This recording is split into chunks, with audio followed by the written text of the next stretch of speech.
Hey guys, what's up? Nathan here from the Worship Journal Guitarist Edition and Worship Calling. Got ourselves a Tone Master Tuesday on a Wednesday, of course, and got some fun stuff we're going to look at. I got my updated acoustic preset. We're going to look at that. Got a couple changes I've got around my presets and some workflow. I'm going to show you kind of my workflow for building these presets.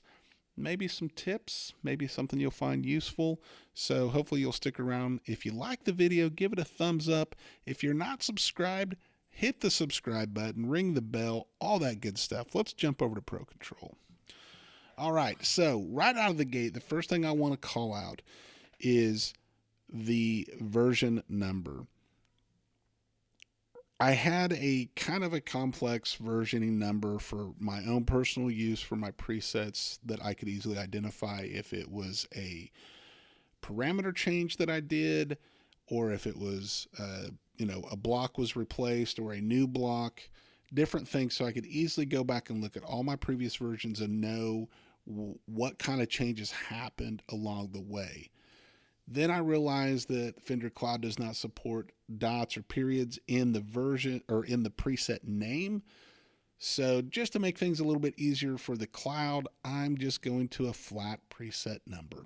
It's just going to be a V and the number I'm on. I'm not baking in all those extra details that I was using on my side. So now you're going to see all my presets from this point forward will just be a flat number for the version. So just was going to call that out. So for the preset, it's Acoustic Gold because it was built for my Taylor Gold label. That's why it's Acoustic Gold. I still love this Tube Preamp right there, right out of the gate. That's what's grabbing my signal. Love the Tube Preamp. Did some minor adjustments on it. Obviously, I updated the EQ to use the new Parametric EQ5. This thing is great. It is one of the best adds that Fender's done to really help us shape that tone. If you've not watched my video on using an RTA, a real-time analyzer, to visually see your frequency spectrum, I highly recommend checking out that video and using that so you can kind of shape that tone to get it as even as possible across that spectrum. And it really helps because my guitar, there was still a couple frequencies that were kind of spiking out even after I adjusted it with that parametric EQ. So I'm just notching those out. So if you download this preset and use it as a template, I highly recommend disabling those notches because your guitar may not have those frequencies popping out. Use the real-time analyzer, adjust that parametric EQ to get things even. But if you still have a few that are popping out, that are a little bit, peaking, with that RTA, you can see the exact frequency number. You can see all the details, and then you can adjust those notches to help pull those down so they're more even. Next big thing was I ended up buying an acoustic IR pack from 3 Sigma, and I'm absolutely loving it. This is the Martin 45 Soundhold 3C. I really like this IR with my Taylor. I think it sounds really good. So keep in mind, when you download the preset from the Cloud, it's not going to include the IR because those are typically you have to buy or purchase those IRs. Fender's not going to allow me to upload my preset with an IR that I purchased from someone. So you'll have to either replace it with an IR you're already using or go download an IR and get it added. I highly recommend it. That is what changes the game with acoustic tone through any modeler, is a good quality acoustic IR that plays well with your guitar. You got to find one that plays well with your guitar, and it changes that, and it makes it sound like an acoustic in the room. It doesn't sound like an acoustic plugged into a mixer or plugged into a preamp or a DI box. It sounds like a real acoustic just sitting in the room that's mic'd up. Huge game changer. Obviously, like I said, if you download the preset, the IR is not included, so you're going to have to go get the IR. Still liking this Acoustasonic amp head to kind of help shape that tone. It just adds something. I really like it. Love the Studio Compressor. Still probably my favorite compressor in the ToneMaster Pro.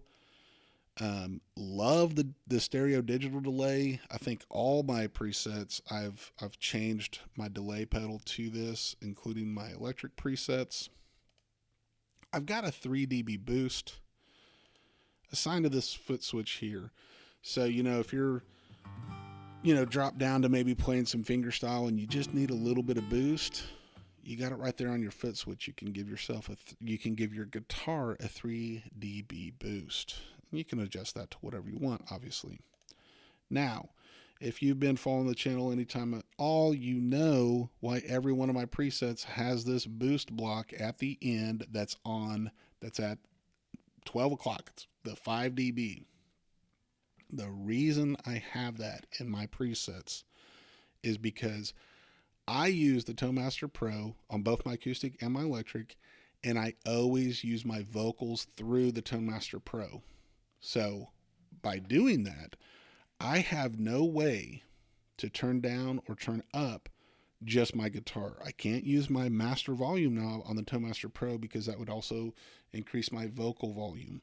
So that's why I have this. I can easily, in a moment's notice, quickly just click that block on the ToneMaster Pro, use the transcriber knob on the ToneMaster Pro, so I actually have a knob to turn up or turn down my guitar as I need.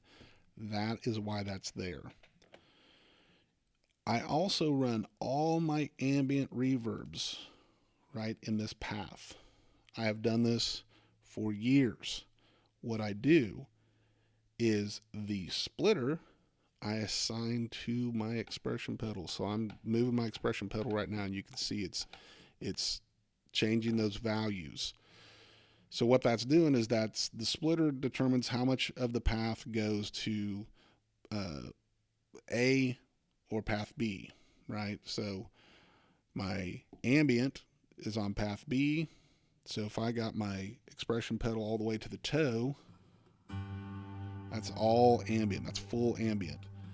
But I can easily just pull that back with the expression pedal. I don't lose any decay, and I can easily just kind of glide in or out of the ambient tone as I like. Like I said, I've done this for years. I did this back when I was running early versions of Native Instruments guitar rig. I've done this with all my modelers.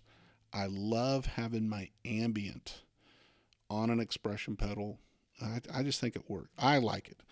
If you don't, obviously you can just move those out and set it up however you want. But that's how I do it. That's why that's there. That's why that's assigned to the expression pedal.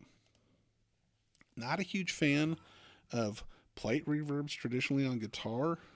I just don't really like them that much. But this large plate, I think, sounds really good on the acoustic. It just adds a little bit of body there. So that's why that's there. On the vocal side, I haven't done any changes to it. I'll be honest, I've kind of neglected it. I'm still using this 3-band Parametric EQ for my vocals. At some point, I will give it some attention and update that to use the new Parametric EQ. Still loving the doubler. I love this doubling effect that it adds to my vocal. I have both the doubler and the reverb assigned to my vocal reverb. So if I'm at a point where I'm going to talk, I can just click my foot switch for my vocal reverb, turn off all the effects on my vocal, talk, engage them back in when I'm getting ready to sing. So yeah, that's where the vocal chain is. I do have this hard clip. I rarely use it. It's like for one song. It's assigned to a momentary switch right here, vocal distortion. It's a momentary switch. And what I was trying to do was get a megaphone effect. Like I said, I use it for like one song, but that's why that's there. And also, you'll notice I have a previous and a next button. I use a tablet when I'm leading worship. And so I use that as an air turn to turn the pages on my tablet. I have a video that talks about how I set that up through MIDI And now that we've got MIDI over USB, it's even easier. And I also play a pad through my tablet for whatever song I'm pulling up. I'll pull up a pad in that key. I don't always have a keyboard player, so I kind of like having that pad underneath everything. These volume buttons are to adjust the volume of that pad. I also have a video on that and how I set that up through MIDI so that I can turn the volume up and down on my pad. So that's what those buttons are for.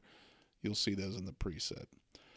So now for kind of my workflow, maybe you'll find some tips or find something useful out of this.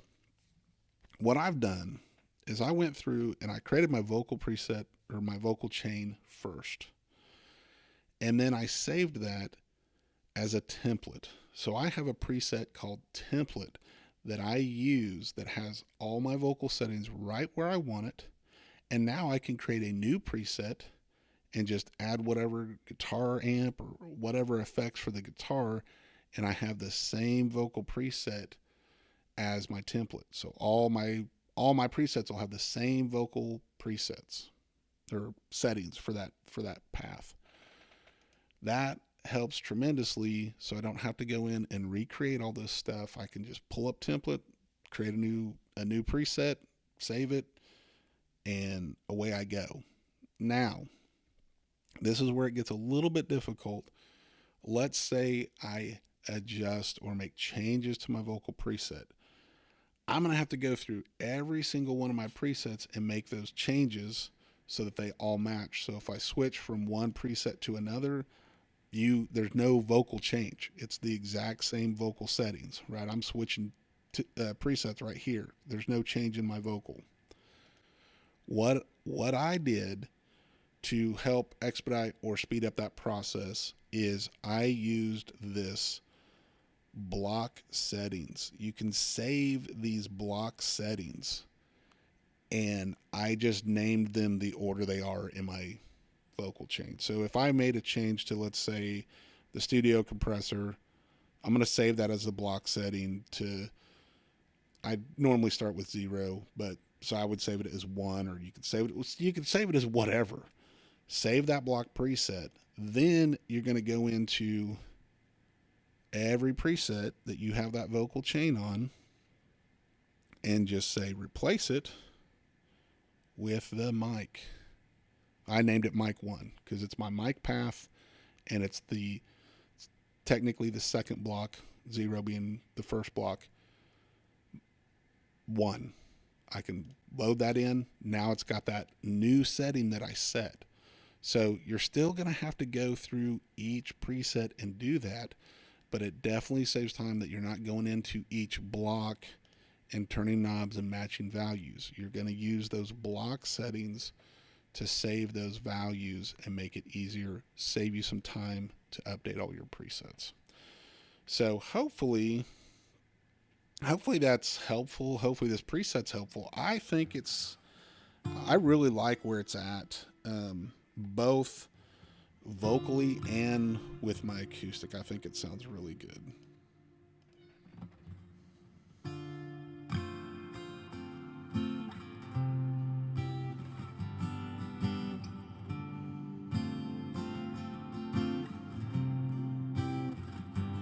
Will you find me if I buried all my light? Will you find me when I stop putting up a fight? I trace the scars,